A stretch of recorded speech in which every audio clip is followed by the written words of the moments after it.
साधारण को असाधारण बनने में वक्त लगता है।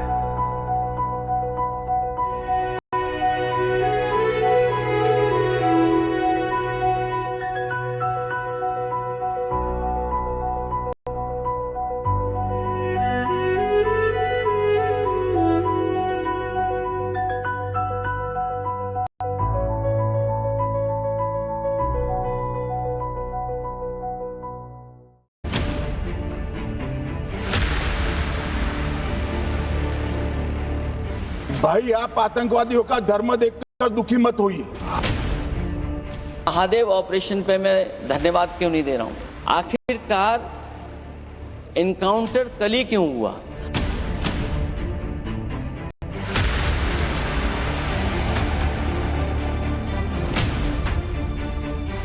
पहलगाम में 26 परिवार उजड़ गए, उनमें से 25 भारतीय थे।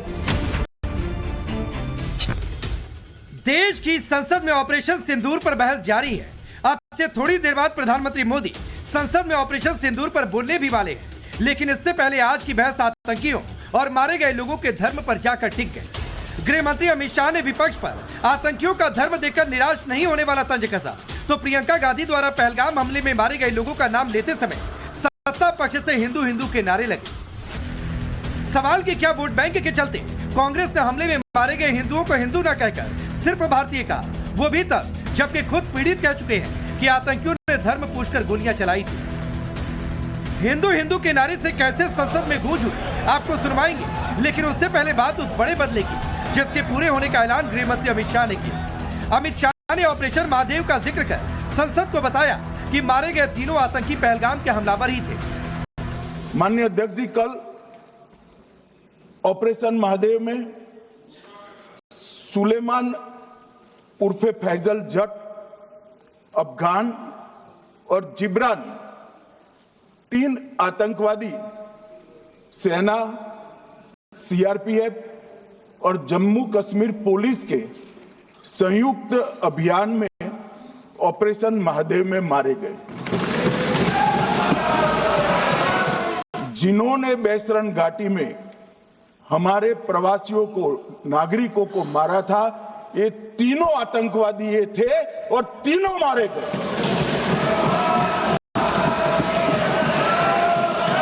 पहलगाम के हमलावरों के मारे जाने के बारे में बताते हुए अमित शाह ने विपक्ष पर तंज भी कसा।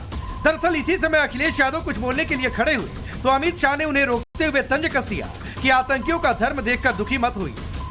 मान्यवर, मैं तो अपेक्षा करता था कि जब ये सूचना सुनेंगे पक्ष विपक्ष में खुशी की लहर दौड़ जाएगी, मगर ये स्याही पड़ गई इनके चेहरे।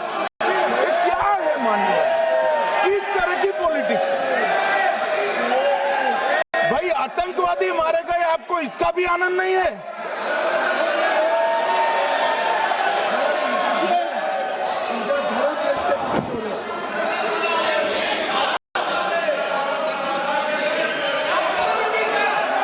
अखिलेश जी बैठ जाइए, मेरा पूरा जवाब सुनिए, आपका सब जवाब आ जाएगा। भाई, आप आतंकवादियों का धर्म देखकर दुखी मत होइए। अमित शाह के बाद अखिलेश यादव ने बोलना शुरू किया तो पहलगाम हमले में सरकारी विफलता का आरोप तो लगाया ही, लेकिन लगे हाथ वो ऑपरेशन महादेव पर ही सवाल खड़े कर गए। आखिरकार इनकाउंटर कल ही क्यों हुआ?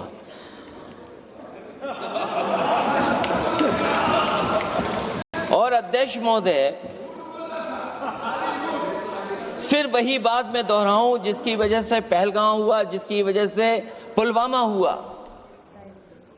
अगर ये इतना ही टेक्नोलॉजी और इन सब चीजों को समझते हैं और जानते हैं, इतना ही टेक्नोलॉजी और इन चीजों को सब समझते हैं, तो आखिरकार अध्यक्ष महोदय, पुलवामा में जो गाड़ी में आरडीएक्स आया,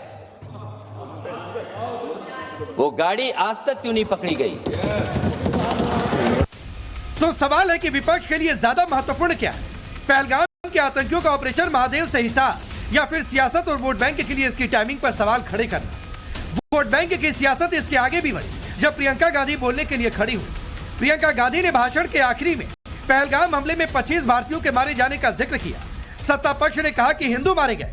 दरअसल पहलगाम में आतंकियों ने धर्म पूछकर लोगों की हत्याएं की और प्रियंका गांधी समेत पूरे विपक्ष ने इसका जिक्र नहीं किया, जिस पर सत्ता पक्ष की ओर से हंगामा हुआ। इसके बाद तो प्रियंका गांधी मारे गए लोगों का नाम लेती रही। हर एक नाम के बाद सत्ता पक्ष की ओर से हिंदू हिंदू तो दूसरी ओर से भारतीय भारतीय के नारे लगे।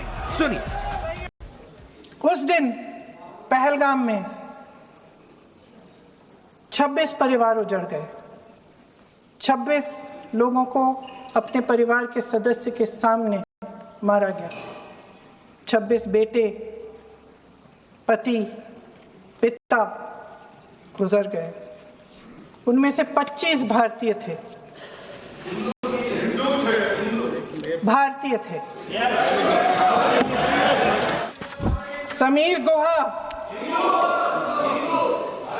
भारतीय, बिट्टन अधिकारी, मनीष रंजन, हेमंत सुहास जोशी, विनय नारवाल, सुशील नथनियल।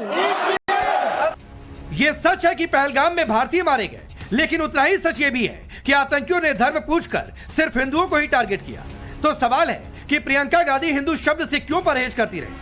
क्या उन्हें वोट बैंक की चिंता सता रही थी या फिर आने वाले चुनावों में हिंदुओं के और एकजुट होने का डर? Bureau report, times now Bharat.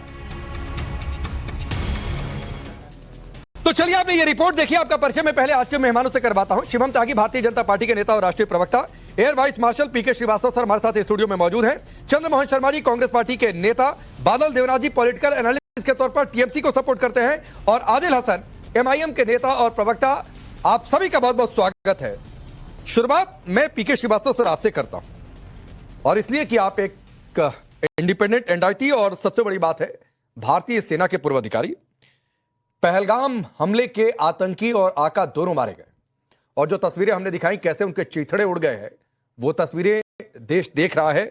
और ये ऐलान की ये वही 3 थे जो पहलगाम में पहुंचे हुए थे, और जिस टेक्नोलॉजी की बातचीत की, एफएसएल टेस्ट किया, खोखे और राइफल को मैच किया, ये बताता है कि आओगे तो छोड़ेंगे नहीं। तकनीकी तौर पर, शौर्य के तौर पर भारत से मुकाबला कोई नहीं। राकेश, बिल्कुल आपने सही बोला कि आओगे तो छोड़ेंगे नहीं, ये बात है। लेकिन हमें एक बात और समझनी पड़ेगी, ये तो फुट सोल्जर्स थे। आपको जो चाणक्य नीति में होता है कि आपको जो मट्ठा डालना है वो जड़ों में डालना है, जड़ें कहाँ थी? इस बार जो हमने पहल की, जो ऑप सिंदूर हुआ, उसका खास मकसद था कि हम उन जड़ों तक जाएंगे जहां से ये फुट सोल्जर्स पैदा होते हैं, ट्रेन किए आते हैं, रिक्रूट किए आते हैं और भेजे आते हैं। उन सारी सप्लाई लाइंस को कट ऑफ करेंगे, जिससे कि इनको और मुसीबत हो रहा है अगर ऐसी कोई चीज अंजाम में लाना चाहते हैं। भय जो होता है ना, फियर इज द की। जब तक आपका डर नहीं होगा तब तक ये चीज नहीं रुकेगी। सबसे बड़ा जो आपका प्रोटेक्शन करने का मैकेनिज्म होता है, instilling the fear of life और डेथ इन द एनिमी, वो करना, उसके लिए मैं ऑप सिंदूर की, अगर आप कहेंगे तो मैं कहूंगा एज ए वेटरन कि ये सबसे बड़ी चीज हुई कि आपने पंजाब में आईएसआई लाइंस के पीछे और पाकिस्तानी फौज के जो कमांडर्स हैं, जो उनके वो लीडर्स हैं, उनके पास जाकर के मारा है। वो धमाका वहां हुआ है, खास सफलता वहां की है, उसको सेलिब्रेट करना चाहिए। और उस ऑप सिंदूर को अभी हमने पॉज में रखा है। उसका मतलब यह है कि हम उनके ऊपर अभी फाइनेंशियल पेनाल्टी कंटिन्यूअसली इंपोज कर रहे हैं। देखिए, किसी भी देश की सेना को अगर सतर्क रहना है, उसकी भी एक कॉस्ट होती है, और वो कॉस्ट बहुत हाई होती है। उस कॉस्ट को पे करना पड़ा है। ऐसी कंट्री के बारे में सोचिए जिसकी जो भीख मांग मांग करके अपना चला रहा है। ठीक है, वहां पर एक ऐसा, ठीक है, मैं आता हूं। ऑपरेशन महादेव पर सवाल खड़ा किया गया, उस पर भी आपकी राय में पूछूंगा। लेकिन चंद्रमोहन जी, क्या मजबूरी है कि पहलगाम में मारे गए भारतीय हिंदू ही थे? सिर्फ हिंदुओं